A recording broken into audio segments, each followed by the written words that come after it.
Hi, this is a demonstration of the Eurostart BRS3 remote engine starter kit.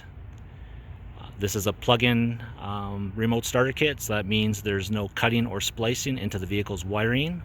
The vehicle will remain 100% intact. And with this remote starter, there's 3 different options for remote starting the vehicle.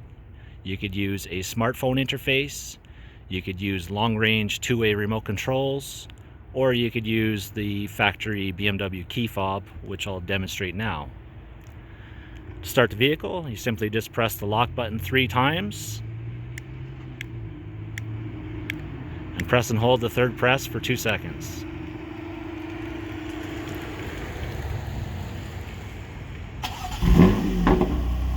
There it is, it's now running. And with this remote starter, it can also activate the driver's and passenger's heated seats if the temperature in the vehicle is below 10 degrees Celsius, and it will activate each heated seat at your desired temperature level settings.